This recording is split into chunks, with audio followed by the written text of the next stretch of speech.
Listo.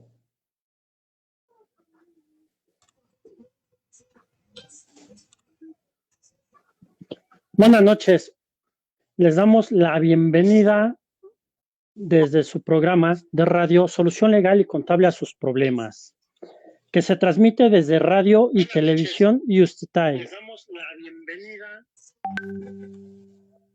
y desde la página oficial del Colegio Barra de Juristas de México, así como también se transmite desde las páginas JCG y CG Consultores, Jurídico Narváez, Fisc Online, Radio Use, Grupo Palomino y Popol Vuh Jurídico. Hoy le damos la bienvenida a nuestro excelente ponente, el maestro Carlos Toledo. Maestro Carlos Toledo, muy buenas noches. Muy buenas noches, Juan Carlos. Buenas noches, Pedro. Muchas gracias por la invitación. Muchas gracias. Por Quien aceptarlo. en esta intervención nos dará su excelente ponencia sobre la teoría de daños. En la mesa de debate y de especialistas tenemos a nuestro querido amigo, al licenciado David Villamar, a quien también le damos la bienvenida. Buenas Amigo, noches. muy buenas noches. Buenas noches, Carlos. En Buenas noches. controles le damos la bienvenida también a nuestro amigo, el contador público certificado Juan Carlos Castillo Gómez, quien también es también es ingeniero en sistemas y nos permite realizar día a día estos enlaces para poder llegar hasta sus hogares, y que también les agradecemos el favor de permitirnos llegar dentro de sus hogares y hacernos el favor de seguirnos en estas transmisiones y hacer llegar las dudas, ya sea a la página de Barra de Juristas de México vía Messenger o bien al WhatsApp 55 32 64 47 62. Agradecemos también a nuestro productor y amigo Audencio Castillo. Yo soy su servidor, el licenciado Eder Narváez, y quedamos en manos de nuestro amigo David Villamar, quien va a conducir este programa. Y también quedamos en manos de nuestro excelente ponente, el maestro Carlos Toledo, a quien le agradecemos de nueva cuenta su tiempo y su disposición para brindarnos esta charla y sobre todo vertir todos sus conocimientos para que nosotros nos podamos ilustrar un poquito. Pues sin nada más, cedo los micrófonos. Amigo. Buenas noches a todos. Un gusto nuevamente estar con toda la audiencia que nos sigue. Y bueno, antes de iniciar el programa, me gustaría comentar algo de la trayectoria del maestro Carlos Toledo, quien obviamente es licenciado en Derecho, también tiene una especialidad en Derecho Penal y una maestría en Derecho, que todas ellas las realizó en la Universidad Nacional Autónoma de México, y es socio fundador de TOEDGE Servicios Legales, una Legal Teach que automatiza procesos legales, con la que participó en Shark Tank, y actualmente se especializa en el área de derecho familiar y en derecho de daños, que es el tema que vamos a tratar el día de hoy. Obviamente este tema ha venido evolucionando los últimos años. Yo diría que estas últimas décadas, vemos pues que pocos abogados realmente saben aplicar estas técnicas de la teoría de daños. Sabemos que hay una técnica muy hecha relacionada con la Ley Federal del Trabajo. Y también, bueno, como preámbulo, podemos decir que en el capítulo 15 del Código Civil de la Ciudad de México, donde se establecen las obligaciones que nacen de los actos ilícitos, en su artículo 1910, establece que el que, obrando ilícitamente cause daño a otro, pues está obligado a repararlo. Partamos de esta idea y bienvenido, licenciado Carlos Toledo, y vamos a empezar con el fundamento de toda esta teoría, partiendo de qué es la responsabilidad civil que nos dará pauta para hablar sobre esta teoría de daños. Bienvenido. Muchas gracias, David. Muy buenas noches. Bueno, como ya lo mencionabas hace un momento, la responsabilidad civil es la obligación de reparar aquel daño que se causa derivado de llevar a cabo un hecho ilícito y que se genera un menoscabo, ya sea en el patrimonio o en la esfera psicoemocional de las personas. A partir de esto es cuando debemos reparar este daño. Y aquí es importante identificar qué es un hecho ilícito, ya que generalmente cuando nosotros escuchamos la ilicitud, lo asociamos a la materia penal, ¿no? Donde tendemos a pensar que la ilicitud tiene que ver con algún delito. Y aquí es importante señalar que no es así. Cuando hablamos de una ilicitud, lo hablamos en el ámbito civil, que tiene que ver más allá con el quebranto a una norma, a un deber de cuidado o alguna negligencia. Así es. Y bueno, ahora, este acto ilícito que genera un daño, partamos entonces, vamos definiendo qué es el daño. Okay. El daño, aquí, bueno, podemos generar diversos tipos de daños con un actuar ilícito. Tenemos daños materiales y daños inmateriales. Entonces, toda aquella afectación que nosotros llevamos a cabo a una persona, ya sea en su patrimonio o en su esfera psíquica, su esfera emocional, la concepción que tiene de sí mismo, debemos repararlo. Entonces, esto es lo que podemos identificar como un daño. Por ejemplo, quizás podríamos identificarlo más con algún caso. Supongamos que nosotros vamos en un vehículo y otra persona maneja otro vehículo, choca o impacta el nuestro, ¿no? Lo que pasa con una afectación a nuestro vehículo, podríamos identificarlo como un daño patrimonial, ya que es cuantificable económicamente en dinero. Las afectaciones emocionales son aquellas que no podemos cuantificar en dinero, sin embargo, se van a compensar mediante una cantidad en dinero. Estas situaciones son las llamadas o los daños inmateriales. Entonces, esta afectación en cuanto al daño moral, los sentimientos, el honor, el decoro, es el otro tipo de daños que nosotros podemos generar. Por ejemplo, ya sea en la víctima, si es que el conductor resulta lesionado, lo que resiente emocionalmente, los familiares de esta víctima, también lo que resiente emocionalmente, son lo que nosotros debemos reparar. Sí, y bueno,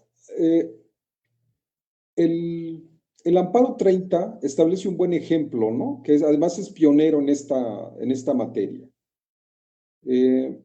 Así es. ¿Hay qué daños los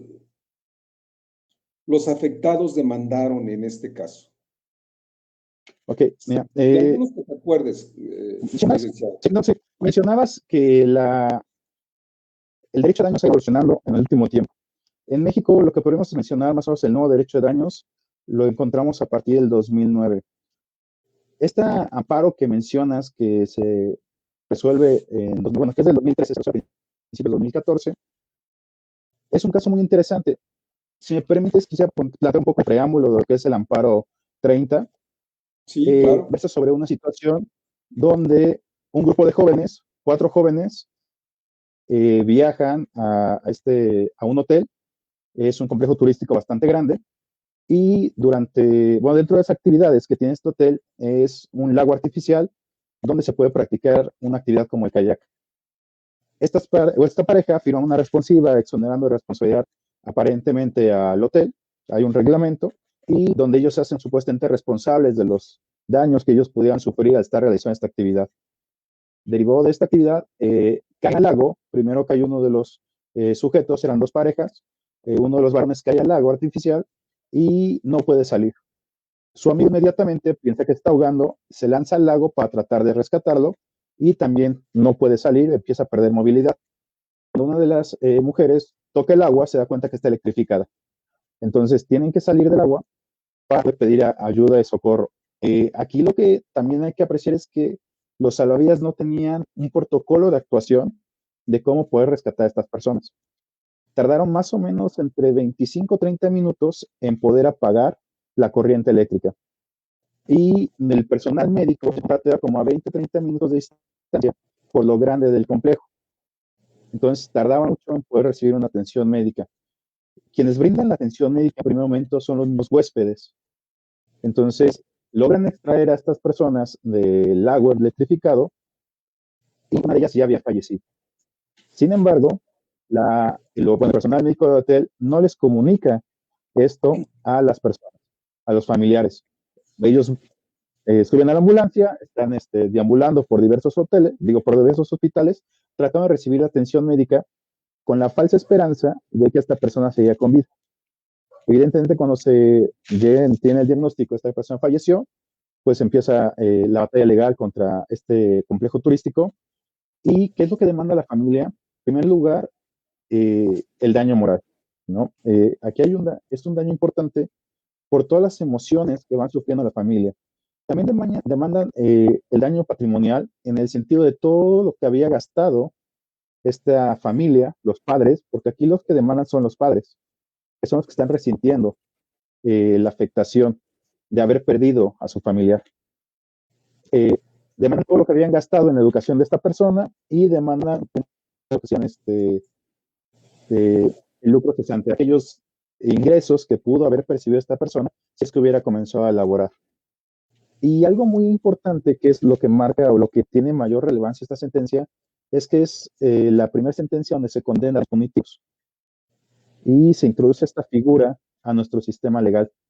Y tiene trascendencia porque esta figura no se encuentra específicamente regulada, sino se introduce a través de un parámetro de argumentación. ¿Cuál figura, licenciado? ¿Lo puedes repetir? Daños punitivos. La figura de daños punitivos. Ok. Luego hablamos de esa figura jurídica. Claro que sí. ¿Y luego, licenciado? Ok, la Corte evidentemente emite una condena, hay una serie de defensas y terminan condenando por una cantidad de 30 millones a lo que es el complejo. Y aquí es justamente lo que se toma en cuenta, el grado de afectación emocional por la pérdida de la vida. O sea, cómo es muy difícil cuantificar lo que tiene que ver con emociones y con sentimientos. Obviamente se cuantificó el tratamiento médico que van a necesitar estas personas psicológicamente para poder ellos restablecer este quebranto psicoemocional que recibieron. Adicionalmente, las emociones también fueron compensadas con estos 30 millones y aquí también se incluyen los daños punitivos. Hay un detalle en cuanto a esta sentencia que no nos marca o no nos dice cuánto corresponde por cada rubro. Sin embargo, engloba en una cantidad todos los daños. Pero bueno, aquí en otras sí establecen las diferencias, en otras que tú conozcas, en algunas otras sentencias, o... Sí, ya. Ajá. Bien. O aquí estamos englobando por el método de cuantificación de esta cantidad en el caso de esta sentencia, de este amparo 30. Okay. En el amparo 30 se engloba, pero la regla debe ser identificar en cada tipo de daño cuál es la reparación que estamos haciendo, para que nosotros tengamos una certeza de si se está reparando adecuadamente o no. Te comentaba que existen daños patrimoniales y extrapatrimoniales o inmateriales. Por ejemplo, si la familia resiente dentro de sus daños patrimoniales el gasto que ellos hicieron, que ya es una pérdida, el no poder, lo que ellos invirtieron en la educación, es un daño patrimonial y es cuantificable perfectamente. Nosotros contablemente podríamos decir cuánto se gastaron. Los gastos que hicieron en trasladarse con familiares a este complejo turístico, en trasladar el cadáver, los gastos de defunción, o sea, todo esto puede ser cuantificable. Y los gastos, la cuestión para compensar las emociones también tiene que tener un rubro independiente. ¿Dónde podemos ver muy claramente esto? En las sentencias de la Corte Interamericana, que es de donde nuestro derecho jala todo lo que es la reparación integral. En estas sentencias de la Corte Interamericana sí se detalla rubro por rubro cómo se va reparando cada cuestión o cada afectación o cada tipo de daño. Nosotros tenemos aquí en México una Comisión Ejecutiva de Atención a Víctimas, que siguiendo este mismo modelo, cada vez que repara un daño, va también separando rubro por rubro qué cantidad de dinero se otorga para reparar o compensar cada tipo de daño. Y al final nos dan una cantidad total. Licenciado, pero esta comisión de víctimas ¿es solo para delitos penales o para ilícitos también civiles? No, bueno, aquí hay que identificar que dependiendo el origen de nuestro daño, es la vía a la que vamos a poder tener acceso. En el caso de la Comisión Ejecutiva de Atención a Víctimas, únicamente es por violación a derechos humanos que el Estado tiene la obligación de reparar, o por ciertos delitos donde la regla general sería aquellos delitos donde haya prisión preventiva oficiosa o donde la víctima del delito haya perdido la vida. Bajo estos parámetros, quien debe reparar, evidentemente, es quien comete el delito, pero como las víctimas no se puede tener acceso a esta reparación, el Estado va a subsidiar esta reparación y va a reparar a las víctimas. El Estado tendrá la facultad de repetir, es decir, demandar a quienes tienen esta obligación de reparar. Pero en primera instancia el Estado tiene que cumplir con estas obligaciones de que las víctimas no se queden sin una reparación. Ahora, cuando nosotros somos, digamos, derivado de una cuestión civil, que quien nos comete el daño es otro particular, nosotros tendremos que demandar por la vía civil. Ahora, si quien comete el daño es el Estado, nosotros tendremos la vía de responsabilidad patrimonial del Estado, que sería una vía administrativa. Claro. Ok. Y bueno, aquí nos has mencionado algunos tipos de daño. ¿Podríamos precisarlos? Estos tipos de daños existentes, en el amparo 30 nos mencionan algunos, en los casos de la Comisión Interamericana de Derechos Humanos también establecen otros. De los que te acuerdes, ¿cuáles serían estos daños existentes en esta teoría de daños? Ok, hay, digamos, un sinfín de daños, pero vamos a tratar de abarcar como los más relevantes. Por ejemplo, nosotros cuando sucede un ilícito, en el caso del amparo 30, bueno, entonces, nosotros necesitamos llevar a cabo ciertos gastos para poder que se derive del daño. Por ejemplo, un accidente automovilístico, lo primero que vamos a hacer es solicitar atención médica y tenemos que efectuar un gasto médico para establecer la salud de nuestro paciente o de nuestro familiar. Este es un daño emergente, o se conoce como daño emergente. Aquellos gastos que se generan inmediatamente después de generado el hecho victimizante o el hecho dañoso. ¿Okay? Después de esto tenemos aquellos gastos o aquellos daños materiales, es todo aquello que gastemos después del hecho, o sea, todos los tratamientos que vengan después, tratamientos médicos, cirugías, medicinas, gastos de traslado. Por ejemplo, si la víctima o la persona que resiente el daño va a requerir asistencia de una enfermera, se tiene que cuantificar. Y eso es dentro de un daño material. Si nosotros dejamos de ganar dinero, o sea, perdemos nuestro trabajo, perdemos la facultad de generar estos ingresos, nosotros vamos a tener algo que se llama lucro cesante. Es decir, aquel lucro o aquel beneficio económico que nosotros vamos a dejar de percibir. Es decir, cesa nuestra facultad de poder generar este ingreso. Entonces nosotros tenemos que cuantificar cuánto vamos a dejar de percibir. Y aquí hay dos parámetros, por ejemplo, para identificar o cuantificar este dato. Uno sería que si la persona está trabajando y nosotros proyectarlo a la esperanza de vida. Y nosotros, por parámetros de la Corte Interamericana, que ha retomado nuestra Suprema Corte, podemos establecer que la media aproximada es de 75 años.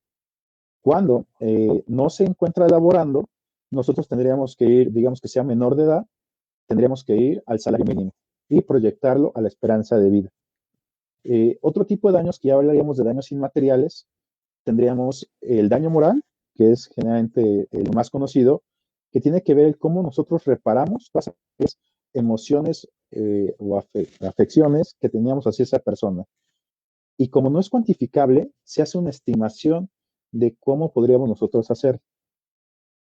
Otro de los daños, dentro de los daños patrimoniales, podríamos retomarlo, por ejemplo, en lo que señalabas y señala un poco el Código Civil respecto al daño físico. Cuando nosotros hacemos un daño, ya hablamos de un daño a las cosas que teníamos que reparar, pero ¿qué sucede cuando el daño es a la persona? Es decir, yo pierdo la mano, pierdo el brazo, incluso pierdo la vida. El Código Civil nos da unos parámetros que nos refiere a la Ley Federal del Trabajo y nos dice que tendremos que reparar conforme a los parámetros de la Ley Federal del Trabajo. Entonces, si nosotros perdemos la vida, ese daño tendrá que ser cuantificable y reparado conforme a la Ley Federal del Trabajo. Pero ojo, son cosas diferentes reparar el daño moral que reparar esta pérdida de la vida como un daño físico o un daño patrimonial. ¿Okay? Ahora, dentro de otros daños, que hablamos de daños más novedosos, tendríamos daño al proyecto de vida, que tiene que ver con aquella expectativa de lo que la persona pensaba o proyectaba para su vida en un futuro y que fuera materialmente realizable, que fuera posible. Por ejemplo, en el caso de Mayan Palas, esta persona era un estudiante que ya estaba graduado, era recién egresado y tenía una proyección respecto a su futuro laboral. Entonces había una expectativa de en qué iba a trabajar y cuánto podía ganar. Y ese proyecto de vida se ve truncado porque ya no lo puede realizar derivado del hecho dañoso. Ha habido casos en la Corte Interamericana donde se planea demandar el daño al proyecto de vida, pero hablamos a lo mejor de alguien que está en preparatoria y que lo que argumentaban era que esta persona, dentro de su expectativa, era estudiar derecho a futuro y después entrar al mundo laboral. Pero aquí hay una gran diferencia. Esta persona todavía estaba encaminada a y no había como tantos elementos para poder determinar si este proyecto de vida se iba a realizar o no, porque todavía le faltaba ver cómo terminaba la preparatoria, si iba a ingresar a la universidad, si sí iba a escoger la carrera o iba a cambiar de carrera. Entonces había muchos elementos que todavía no permitían materializar o pensar que sí se iba a llevar a cabo este proyecto de vida. Que no es lo mismo, por ejemplo, nosotros conocimos un caso de una persona que estaba estudiando la carrera de psicología y quien ayudaba a sostener sus estudios era su pareja. Entonces, cuando fallece la pareja, esta persona se ve imposibilitada a poder seguir llevando sus estudios porque también era ama de casa. Entonces, cuidaba a su hija y al mismo tiempo estudiaba. Cuando fallece su pareja, que era el sustento del hogar, entonces ella tiene que ingresar al mercado laboral y suspender sus estudios. Entonces, su vida ya estaba encaminado a estar estudiando una carrera y posteriormente ejercerla. Entonces, aquí sí es importante que veamos cómo va este proyecto de vida y qué actos pendientes se están materializando que indiquen que sí se va a llevar a cabo y cómo se está truncando. Otro tipo de daños, hablaríamos de la pérdida de la chance o pérdida de la oportunidad, que en nuestra legislación ya está retomado en la Ley General de Víctimas, pero es algo que se ha desarrollado un poco más en la Corte Interamericana. Y esto tiene que ver con aquellas oportunidades reales que perdemos derivadas del hecho dañoso. ¿No? O sea, es cómo se nos guardan estas oportunidades. Hay un ejemplo muy clásico que se ve como para entenderlo muy claro, que tiene que ver con una carrera de caballos, donde una persona que tiene a su caballo, tiene a su jinete y tiene que presentarse una carrera. Esta persona sí tenía posibilidades reales de competir en la carrera, participar y estadísticamente tiene la posibilidad de poder ganar la carrera. Sin embargo, por el conductor del vehículo o algo, no llega a la carrera, llega tarde y no puede participar. Es decir, perdió la oportunidad de participar. Y tendremos ciertos elementos o pruebas de tipo actuariales para medir la probabilidad de que este hecho se vaya a llevar a cabo y cómo nosotros la pérdida de oportunidad nos está menoscabando. Hay varios ejemplos y también lo podemos ver en el ámbito médico. Cuando nosotros decimos un diagnóstico erróneo, estamos perdiendo la oportunidad de recibir un tratamiento médico a tiempo. Por ejemplo, nosotros acudimos en, digamos, en el estómago. Y el médico nos dice que es gastritis, regresemos a nuestra casa y nos da un medicamento. Nosotros tomamos el medicamento, es un paliativo y seguimos tratando bueno, seguimos generando el dolor y entonces acudimos nuevamente a la consulta. Cuando el médico nos vuelve a decir que esto sigue siendo gastritis, volvemos a tomar un tratamiento y sigue pasando el tiempo. Ahora, ¿qué es lo grave? Que a lo mejor cuando llega un dolor más intenso, detectamos que quizás se puede tratar de un cáncer, se puede tratar de una apendicitis, o sea, algo mucho más grave que requiera cirugía y que a lo mejor puede ser evitado si hubiéramos recibido un diagnóstico a tiempo. Es decir, nosotros perdimos la oportunidad de recibir un tratamiento hace 2 o 3 meses y lo estamos recibiendo tiempo posterior. Y esta pérdida de oportunidad generó un daño en nuestra salud. No sabemos si recibir el tratamiento antes nos hubiera restablecido la salud o no, pero perdimos la oportunidad de saberlo. Entonces, este daño también es un daño que no siempre se aplica o se reclama, pero es bastante novedoso e interesante el estarlo invocando. Y dentro de todos estos ya podríamos a lo mejor entrar a unos daños en cuanto a separar el daño psíquico del daño psicológico. Y aquí, digamos, el otro daño que se ha introducido en nuestro derecho, que lo mencionamos hace un momento, tiene que ver con los daños punitivos, que es una sanción para aquella persona que genera el daño y entra mucho a debate porque el objeto principal de cuando se genera un daño es reparar este daño y evitar un lucro a las víctimas. Sin embargo, el daño punitivo lo que busca es una sanción. Entonces se ha cuestionado mucho si debe o no repararse este tipo de daños por funcionar como una sanción y no como un medio de restablecer a la persona. A ver, entonces, más o menos vamos a precisar esto de los daños punitivos. ¿Okay? ¿Podrías explicarnos un poquito más sobre esta figura jurídica de daños punitivos? Claro. Quería mencionar que en México hay dos sentencias emblemáticas que tienen que ver con daños punitivos. Una ya la mencionamos, que es el Amparo 30, que tiene que ver con la condena a este complejo turístico, y el otro es con una aseguradora.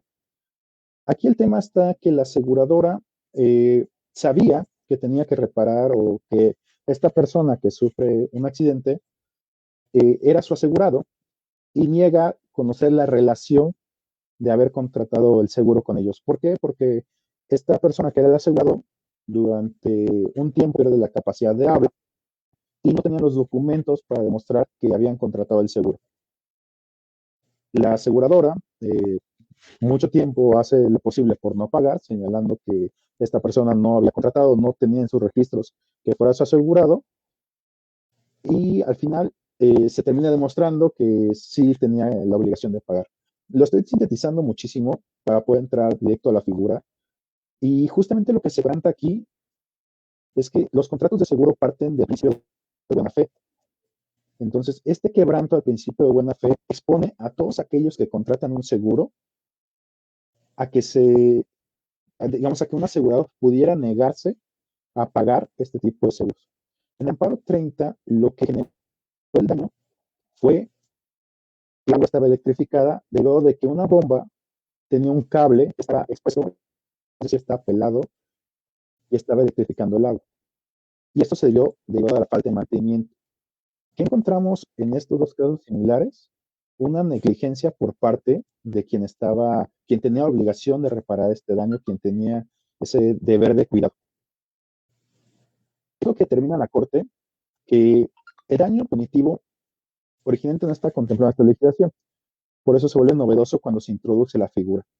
Y nos dice la Corte en un ejercicio argumentativo que el daño punitivo forma parte de la reparación integral. Y como la reparación integral forma parte de nuestra legislación a nivel constitucional como un derecho humano, entonces esa parte integral de esto se debe reparar.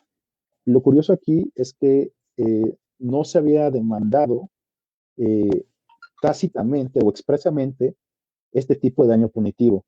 Es decir, cuando los familiares de la víctima de Maya Palace demandan al complejo turístico, no demandan los daños punitivos, sino es la Corte la que determina que como demandaron la reparación integral, tiene que condenar a daños punitivos. ¿Qué es la figura de daños punitivos? Generalmente esto lo traen del derecho estadounidense, donde se busca que a las empresas es una especie de sanción, y lo que explica la Corte es decir, a ver, esta sanción tiene que ser tan ejemplar o tiene que ser tan elevada económicamente que a la empresa o a la gente que genera el daño le salga más económico tener estas medidas preventivas que el estar pagando reparaciones. ¿Por qué?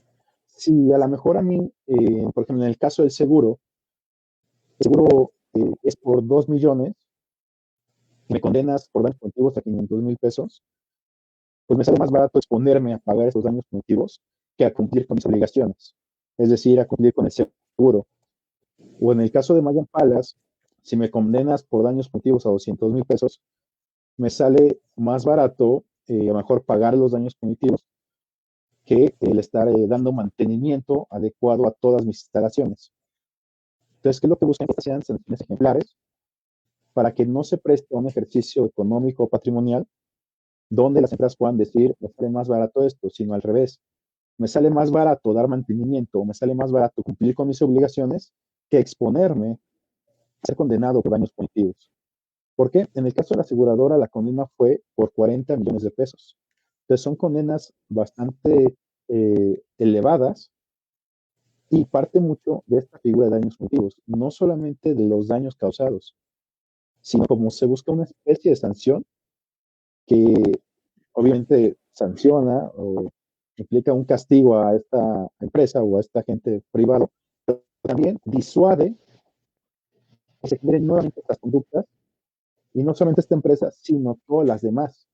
O sea, todas las demás empresas que tengan conocimiento de este tipo de sanciones van a tratar de evitar cometer este tipo de daños.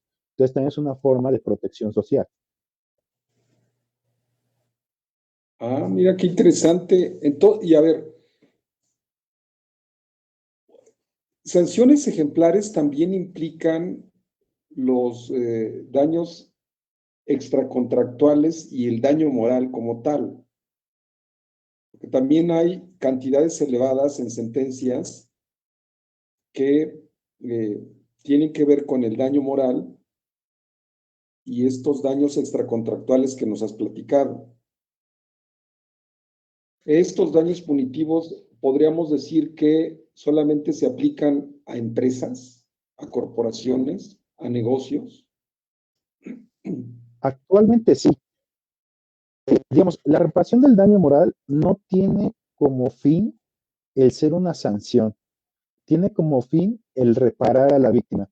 Cuando nosotros hablamos del derecho de daños, el nuevo derecho de daños, hablamos de que ya no nos fijamos solamente en quién genera el daño, sino nos enfocamos en quién resiente el daño y cuáles son los daños reales que está sintiendo esta persona. Porque lo que tratamos es de que esta persona pueda restablecer todo lo que le ha sucedido.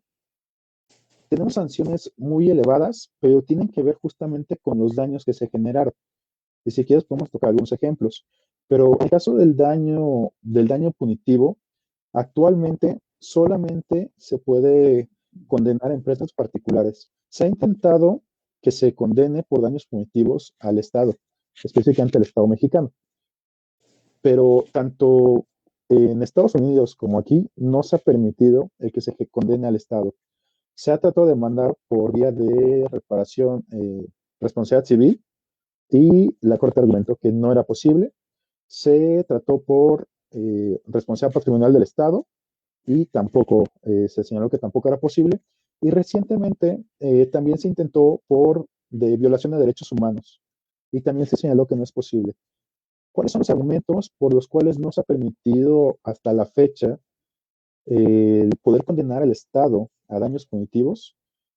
El primero tiene que ver con un carácter patrimonial, donde se señala que el patrimonio que tiene el Estado, el dinero que tiene el Estado para pagar a las víctimas, es dinero de los contribuyentes.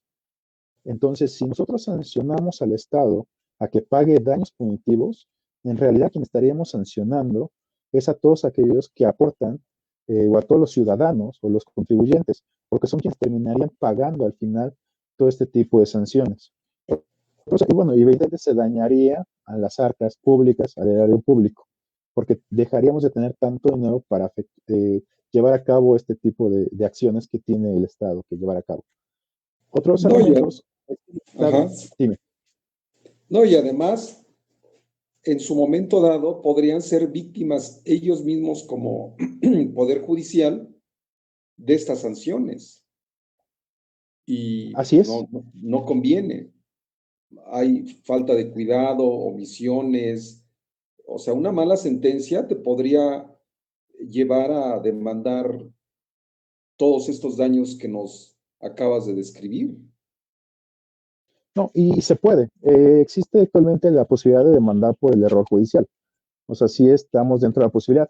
Lo único que no se puede o no se ha permitido es exactamente la figura de daños cognitivos. Pero, digamos, para todas estas vías sí se puede demandar al Estado, por ejemplo, al Poder Judicial por error judicial o al Estado por las negligencias que comete. De hecho, tenemos la ley específica de responsabilidad patrimonial, ¿no? Pero, como te cuenta, el Estado ha buscado la forma de que uno, que no actúa de mala fe, o sea, que el Estado no tiene una conducta dolosa y que tampoco podría ser sancionado por eso. Y que lo último y más trascendente que se emitió es que existen otros medios que buscan cumplir con esta figura de daños punitivos. Si los daños punitivos buscan sancionar al Estado, pero principalmente que las conductas no se repitan, existen otras figuras que buscan los mismos fines mediante los cuales se condena al Estado. Y estas son traídas justamente de derecho internacional y con la Corte Interamericana. Cuando la Corte Interamericana encuentra, perdón, ¿Cuáles son, Carlos? a eso voy. Cuando la Corte Interamericana encuentra responsable a un Estado, no solamente lo obliga a pagarle una cantidad económica a las víctimas, sino lo obliga a tomar otro tipo de medidas, como lo que son las medidas de no repetición, el derecho a la memoria.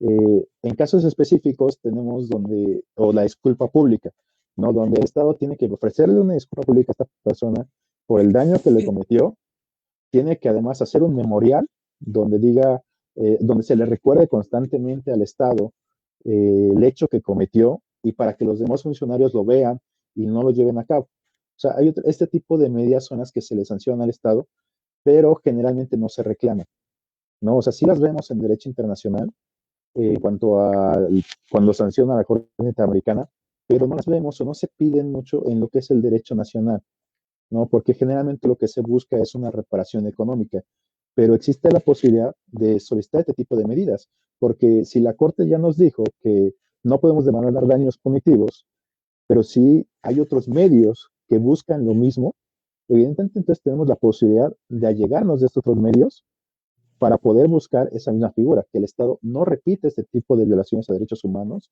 o no repita las situaciones en cuanto a responsabilidad patrimonial. Bueno, es que esas figuras, si no vienen encaminadas al Estado, están incorporadas en los medios alternativos de solución de controversias. Así es, también encontramos en materia penal lo que serían los medios alternativos y el tipo de reparaciones, pero tienen que ver justamente cuando el Estado es responsable, ¿no? Cuando el Estado es quien comete el hecho, porque no Así podemos es. pedirle en particular este tipo de medidas, o sea, a un particular no le podemos pedir a lo mejor una disculpa pública, eh, a menos que se dañe el decoro, a lo mejor ahí podríamos solicitarlo, pero es un caso muy específico, pero no tendría mucho sentido pedirle un memorial, ¿no? Entonces, lo que sí podemos hacer es, tenemos que hacer un... Privada, sí. Una disculpa privada en los medios alternativos sí está contemplada, de privado a Sí, privado. Y sí, esto es del una disculpa memorial, privada. no, pero bueno, sí, efectivamente, muy bien. Hace rato nos comentabas sobre, de abuelo de pájaro, mencionabas esto de la reparación integral y que la tenemos en nuestra Constitución. Obviamente es el artículo primero constitucional. ¿Qué relación tiene con esta figura de reparación integral con, con esta teoría de daños y todos estos daños que nos has venido platicando. Ok, nosotros partíamos de la idea que cuando se lleva a cabo un hecho ilícito y se genera un daño, tenemos derecho a una reparación. ¿Qué tipo de reparación? Aquí es cuando nos ha surgido la duda, ¿a qué tenemos derecho? Y este tipo de reparación, lo que nos ha señalado la Corte es que tenemos derecho a una reparación integral. Y la reparación integral consiste en reparar todos los daños que se han generado, de tal forma que no se enriquezca la víctima, o sea, no tienen una finalidad de enriquecer, pero sí tiene la obligación de reparar todo el daño causado. Por eso, cuando nosotros vemos a lo mejor sanciones muy elevadas, podríamos pensar que se está tratando de enriquecer a una víctima. Si nosotros hablamos de 30 millones, diríamos, ok, una víctima se enriqueció. Si nosotros hablamos de una sanción de 40 millones, pensaríamos que una víctima se enriqueció. Pero la realidad es que la reparación integral atiende a todos los daños causados. Entonces, si nosotros, antes de la reforma, por ejemplo, en una pérdida de la vida, hablamos de una reparación aproximada como de 4.790.000 pesos. Entonces, la propia ley ya nos daba ese parámetro. Si nosotros en un tratamiento psicológico nos pueden decir que vamos a tener un tratamiento de 5 años y lo cuantifican como 120.000 pesos de puras terapias más otros 50.000 de tratamientos médicos y a lo mejor tenemos otro tipo de afectaciones donde estamos silla de ruedas y vamos sumando y sumando y sumando, entonces vamos a ver que las cantidades quizás pueden parecer muy elevadas, pero en realidad apenas se alcanza para reparto este tipo de daños. Tuvimos un caso donde una persona, hablando por ejemplo de justicia penal, es acusada de los policías y según se echa a correr, el policía le dispara. El policía argumenta que esta persona se estaba dando a la fuga y por eso le disparó. Y que todavía después del primer disparo siguió tratando de correr y nuevamente le volvió a disparar, ¿no? A través de un peritaje médico se determina que es imposible que exactamente donde pega la bala, que es como entre la cuarta y quinta vértebra, que era imposible que la víctima hubiera podido seguir corriendo, porque quedaba paralizada al momento. Entonces la persona perdió movilidad al instante. Esto sirve para demostrar que hubo un abuso de parte de la autoridad y genera una responsabilidad para el Estado. Pero además se determina que justamente se violaron sus derechos humanos. Entonces hay una recomendación de la CNDH para reparar. Este caso se repara a través de la Comisión Ejecutiva de Atención a Víctimas, que es todo lo que se reparó y que justamente las cantidades podrían parecer muy grandes, que tiene que ver que justamente necesitaba silla de ruedas, necesitaba un enfermero que le ayudara a estar, ayudar a hacer sus necesidades, todo lo que tuviera que hacer. Eh, tenía que ver la de alimentos, o sea, cómo se iba a llegar a alimentos, tenía que ver cuál es el lucro cesante, o sea, lo que dejó de ganar porque ya no podía trabajar, tenían que reparar los daños que sufrieron sus padres porque por dedicarle mucho tiempo a él para tratar de restablecer su salud, perdieron sus trabajos y tuvieron que ver todas aquellas situaciones. En el caso específico iba a requerir incluso pañales. Y lo que le dicen los juzgados a la comisión ejecutiva es, tú tienes una forma de cuantificarlo. Simplemente métete, revisa cuánto es lo que cuesta, proyectalo por cuántos años y tienes que repararlo. Entonces, si nosotros vemos que hay daños que van a permear durante toda la vida de la persona, estas cantidades a veces, aunque parezcan muy grandes, pudieran no ser suficientes para reparar todos los daños. Carlos, ¿este es un asunto que tú llevaste o cuál es el que llevaste y lograste con buen éxito un asunto en esta materia? Hemos llevado varios, pero en específicamente ese sí lo llegamos a comentar y ese lo llevé con un socio, el licenciado Ricardo Lovera, que fue quien específicamente era el titular del asunto, pero fue un asunto que llevamos en colaboración. Entonces, y tenía que ver con eso, con todo tipo de daños y lo que llaman los daños futuros, donde no se cuantifican solamente los daños de hoy, sino que hay que tener conciencia de cuáles son todos los daños que se van a estar generando con el paso del tiempo. Es decir, nosotros sabíamos que la persona hoy requería esto, pero con el paso de los años iba a seguir requiriendo todo lo demás. Ponemos el ejemplo de los pañales, o sea, sabíamos que hoy necesitaba utilizar estos pañales porque ya no podía ir al baño esta persona porque perdió la movilidad, pero durante muchos años lo iba a seguir requiriendo. Entonces había que cuantificar cuánto iba a necesitar para el resto de su vida. Y esos son todo ese tipo de daños futuros, todos los daños que se siguen generando con el paso del tiempo, derivados justamente de este daño. Hay un caso de un niño que contrae VIH en una transfusión sanguínea dentro de un hospital.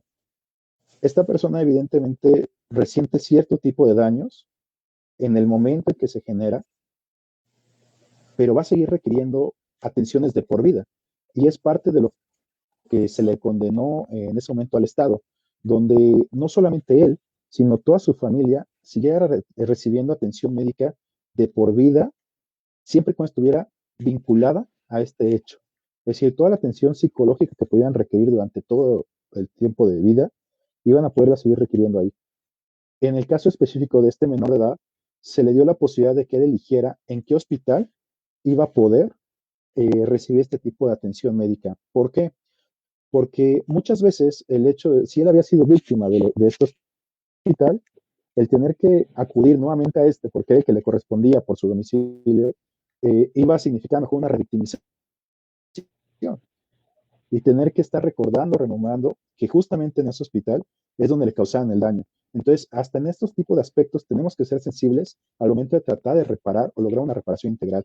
Entonces, se le dio la oportunidad de que él escogiera en qué otra clínica podía ser tratado o en qué otro hospital para que no estuviera resintiendo este tipo de cosas.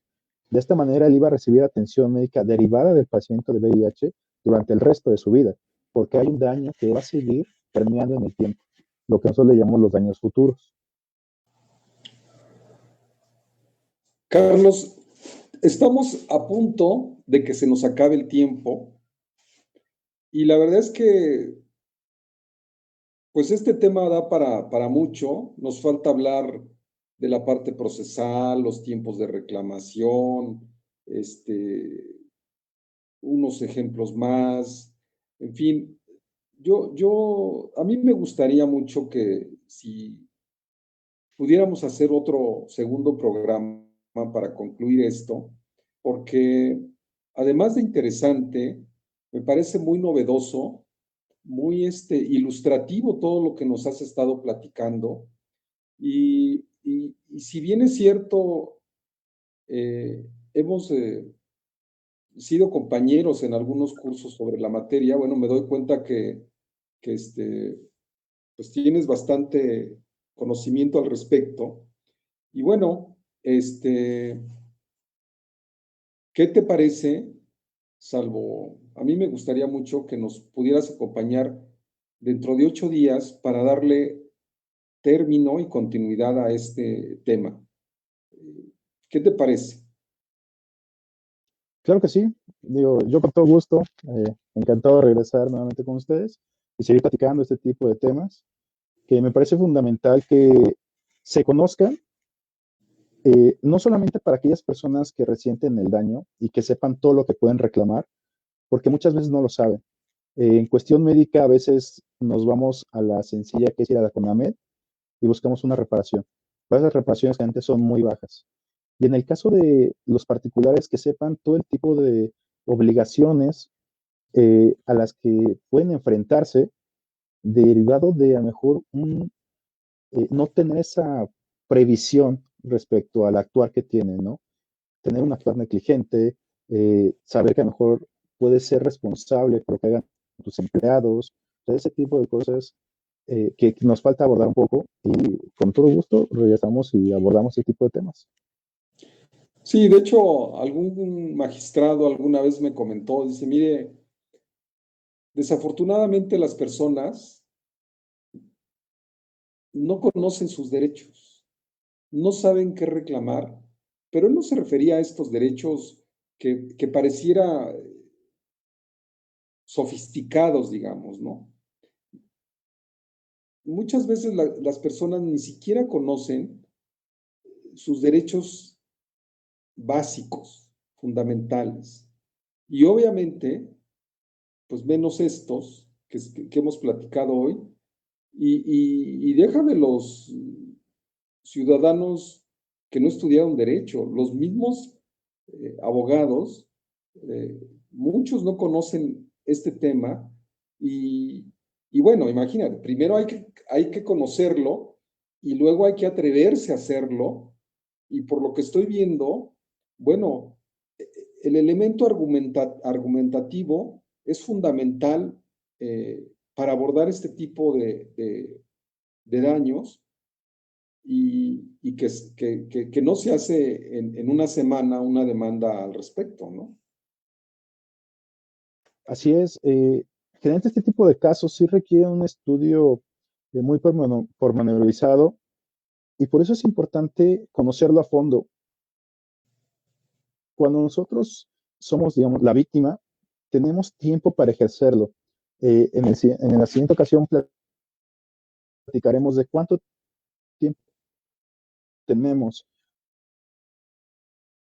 pero tienes muy pocos días, o sea, dependiendo poder defenderte adecuadamente todo esto, si está bien planteada la demanda, se vuelve complejo, porque el estudio tiene que ser muy pormenorizado.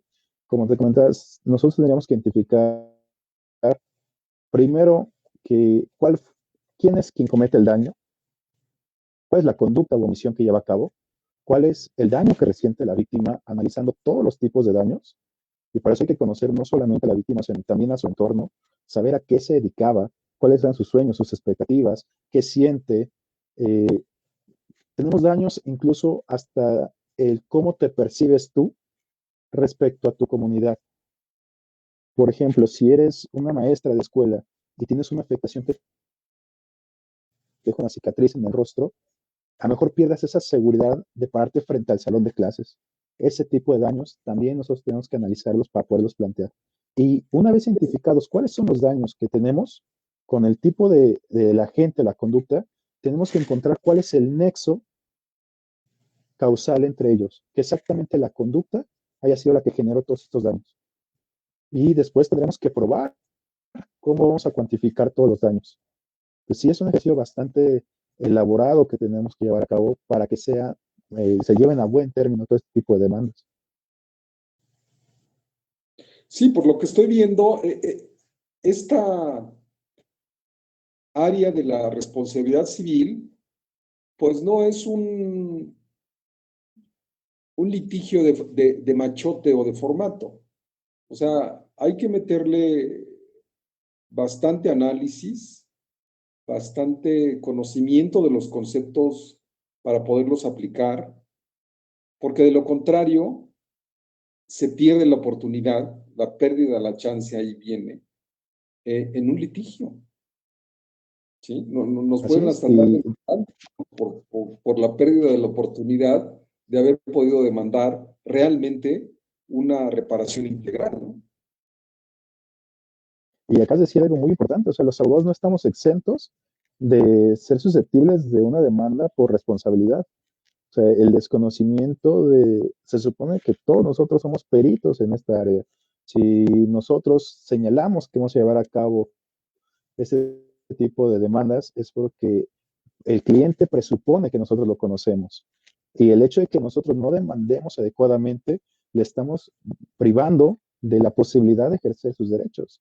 Entonces, también podríamos ser susceptibles de una demanda por responsabilidad derivada de nuestra negligencia, porque el no hacer el planteamiento adecuado nos lleva a un actuar negligente.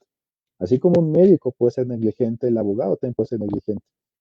Entonces, sí hay que tener mucho cuidado en los planteamientos que se hagan de este tipo de demandas. Muy bien, licenciado Carlos Toledo. Licenciado Narváez, ¿quiere hacer uso de la palabra?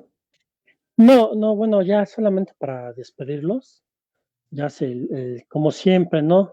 Nuestro peor enemigo, el tiempo. Y exactamente cuando el tema siempre está en su punto más importante, en el punto más central, se nos acaba el tiempo. Yo creo que vamos a hablar con producción a ver si lo subimos a 5 horas. Muy interesante el programa de hoy, muy enriquecedor. Le agradecemos al maestro Carlos Toledo por su excelente ponencia. De igual forma, nos sentimos honrados de que haya aceptado la invitación de tenerlo en esta mesa de grandes expositores como lo es él para el siguiente miércoles, para lo cual, pues bueno, les solicitamos de igual forma vernos, vamos a procurar empezar el programa un poquito más temprano. Muchas veces nos fallan pues las situaciones, los enlaces, de repente se nos caen las redes, el internet, pero bueno, también de repente las máquinas nos llegan a fallar, ¿verdad? Pero vamos a intentar ser un poquito más puntuales para que su audiencia que lo está esperando no desista de ello. Le mandamos saludos a Diana Selena, quien siguió el programa desde el principio hasta el fin. También a Verónica Padilla. Les agradecemos el favor de su atención, el habernos permitido llegar a sus hogares. Agradecemos de nueva cuenta al contador público certificado Juan Carlos Castillo Gómez, quien se encarga de toda esta parte logística. Agradecemos a nuestro excelente ponente, al maestro Carlos Toledo. También mandamos saludos a nuestros patrocinadores, que son los que hacen posible que martes, miércoles y jueves lleguemos a sus hogares, quienes son JC y CG Consultores, Jurídico Narváez, Fisco Online, Radio Use, Grupo Palomino y Popol Vuh Jurídico, así como a la radio y televisión Justitia. Y bueno, los dejo para la despedida en manos de mi compañero, el maestro doctor David Villamara. Buenas noches. Bueno, maestro Carlos Toledo, lo único que me queda es agradecerle su participación, realmente muy enriquecedora, y agradecerle a nombre de mis compañeros y de la producción y de los patrocinadores que haya aceptado la invitación de participar en este programa, tanto por radio como por